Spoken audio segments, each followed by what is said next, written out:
Out of all the big four railway companies to be formed in 1923, the Southern Railway was deemed to be the smallest and dealt with the least goods traffic. It didn't serve massive collieries, car manufacturers or steel plants, but did rely heavily on holiday and commuter services. Whereas other companies like the Great Western had locomotive designs that seemed to be all from the same cloth, the Southern's fleet came from a range of companies and therefore made for some very attractive and impressive designs, such as the London South Western 460s, like the paddle boxes, Bulleid's Light Pacifics, and sprightly Terriers from the London, Brighton and South Coast system. Even although it was considered a failure, Bulleid's leader 060 plus 060 was also, one way or another, quite impressive. However, as is so often the case, the Southern's large engines are often the ones that are most recalled.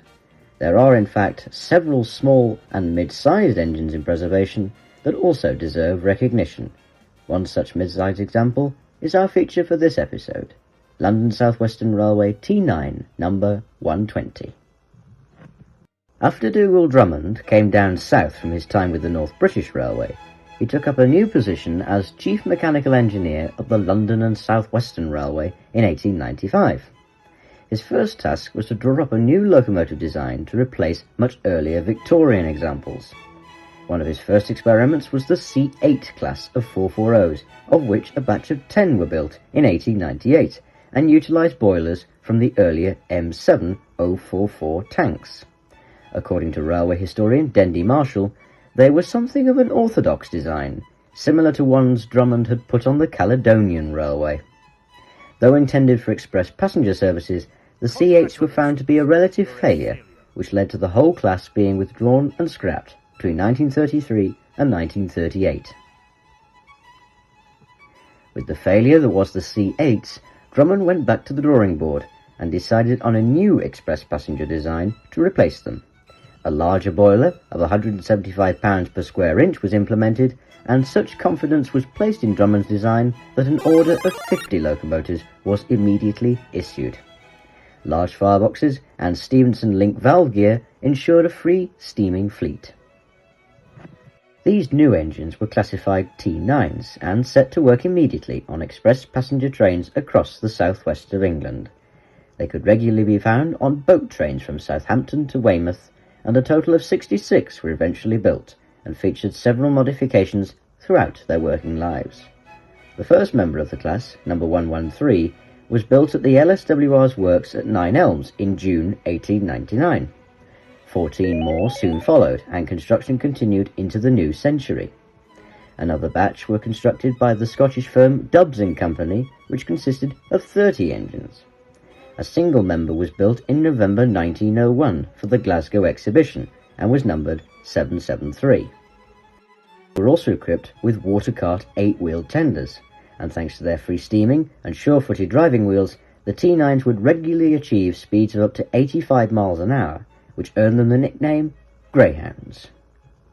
After Drummond's death in 1912, his successor, Robert Urey, supplied the class with superheaters, giving them a rather interesting appearance.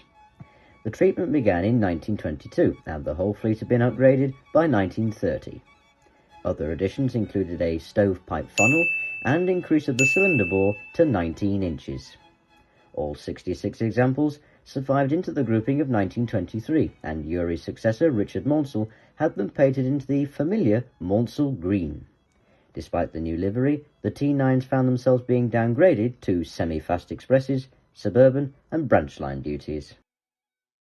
During the Second World War, all members were repainted into Southern wartime black at the request of the new CME, Oliver Bulleid. All, that is, bar one. Number 119 was untouched, as in 1935 it had been selected as a Royal engine, and as such was always kept in immaculate condition. Unfortunately, 119 did not survive into preservation. 4 of the class were put on loan to the Somerset and Dorset Joint Railway, and 13 were used as part of an oil-burning experiment.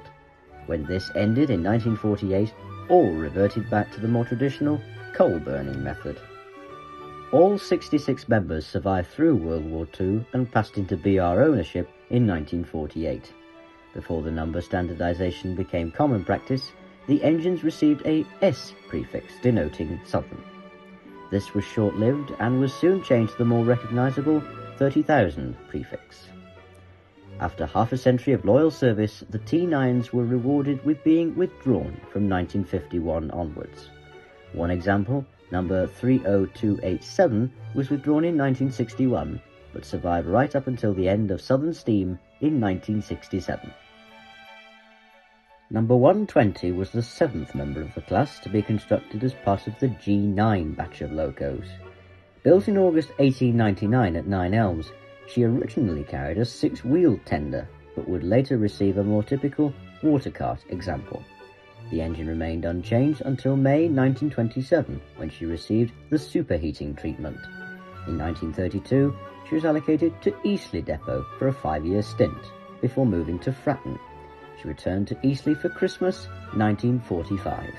When the Southern became part of British Railways, she was renumbered to S120, but in January 1949 this was changed to the more familiar 30120 and was painted into BR Line Black. She alternated around various depots including Dorchester and Guildford, but was always a familiar sight at her home of Eastleigh. March 1960 would see her haul the last train from Newbury to Eastleigh, and the following year she was withdrawn from service at Exeter Depot. She remained, however, on BR's books and was restored to her original LSWR condition to work special excursions. 1963, the year of mass railway closures, proved to be her golden year as she was paired with the former Caledonian Railway single number 123 for a special rail tour to Brighton in September. This took them over the now preserved Bluebell Railway. Quite a sight for the enthusiasts of the day. She was then placed into storage at Fratton in 1964 and finally arrived at the NRM in York in October 1977. Now being part of the National Collection, 120 has always been a regular performer on the Heritage Circuit, seeing regular use at the Mid-Hants and Bodmin and Wenford Railways, and has now found a more permanent home at the Swanage Railway. She is currently awaiting restoration, having run her most recent 10-year ticket. She can be seen slumbering in the engine shed at Swanage, and with 563 approaching completion, Swanage are keen for the two to be at least seen together before her overhaul begins. Like our previous topic, you can enjoy the T9 in digital form as well. Both Caledonia Works and Steam Loco Collection have made models of the T9 for you to enjoy in the comfort of your own home. A link to their work will be in the description below. In conclusion then, the T9s were robust and modern machines of their time. 120 is not known for achieving anything notable like a high-speed record, but that's the point. She was a workhorse and kept the commuters flowing with grace and ease. We all now wish her well into her next term of service. And so, this has been the life and times of London South Western Railway T9 number 120.